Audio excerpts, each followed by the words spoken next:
Students, I hope you all are doing a fantastic job. Students, today we are going to start our next chapter, which is chapter number 6, and the title of the chapter is Molecular Biology, which is the branch of biology. Our first topic is biochemistry or molecular biology. बच्चों, biochemistry is the study of different chemical compounds and the chemical processes taking place within the living organisms. अब biochemistry में हम living organisms के अंदर होने वाले तमाम chemical processes को स्टडी करते हैं और इसके अलावा जो केमिकल कंपाउंड्स होते हैं जो कि इवन ह्यूमन बॉडी के अंदर भी पाए जाते हैं उनको स्टडी किया जाता है. Biochemistry is related to both biology and chemistry, so it is closely related to biology and chemistry. ठीक है, यानी कि बायोकेमिस्ट्री का रिलेशनशिप बायोलॉजी और केमिस्ट्री दोनों के साथ होता है, ये इंटरलिंक्ड है आपस में. Therefore biochemistry solves the problem faced by living organism by using the knowledge and techniques of chemistry. इसमें केमिस्ट्री के नॉलेज को और डिफरेंट टेक्निक्स को यूज़ करके लिविंग ऑर्गेनिजम्स को जिन प्रॉब्लम्स को फेस करना पड़ता है उन तमाम प्रॉब्लम्स को सॉल्व किया जाता है.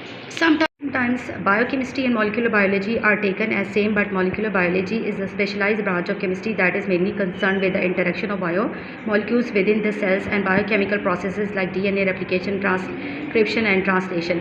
अब ज़्यादातर लोग जो है वो बायोकेमिस्ट्री और मॉलिक्यूलर बायोलॉजी को एक ही चीज़ समझते हैं, लेकिन मॉलिक्यूलर बायोलॉजी में स्पेसिफिकली हम जो है वो बायोमोलिक्यूल्स को स्टडी करते हैं और जो बायोकेमिकल जो प्रोसेसेस होते हैं सेल के अंदर मौजूद जो होने वाले तमाम जो प्रोसेसेस हैं उनको स्टडी किया जाता है.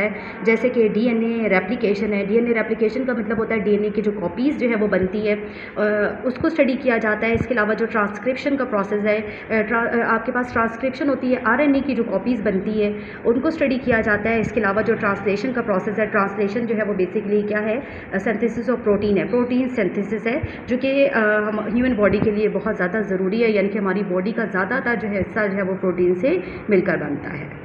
नेक्स्ट टॉपिक हमारा है जी इंपॉर्टेंस ऑफ बायोकेमिस्ट्री, यानी कि अब सवाल ये पैदा होता है कि why do we study biochemistry, why it is important for अस.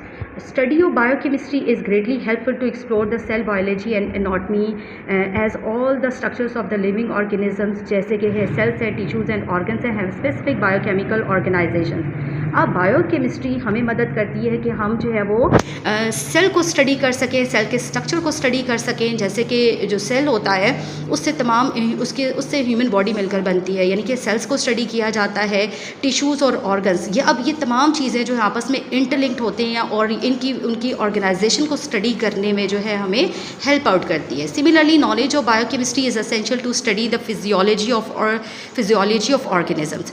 अब जो है वो बायोकेमिस्ट्री हमें लिविंग ऑर्गेनिजम्स के जो डिफरेंट स्ट्रक्चर्स होते हैं उनके फंक्शंस को स्टडी करने में भी हमें हेल्प आउट करती है, because living processes such as photosynthesis, respiration, digestion, inheritance are explained in biological terms. अब इसमें जो है वो बायोकेमिस्ट्री में डिफरेंट बायोलॉजिकल टर्म्स को स्टडी किया जाता है, जैसे कि फोटोसिंथेसिस है, ये प्रोसेस किन जानदारों के अंदर होता है और इसकी क्या इंपॉर्टेंस है.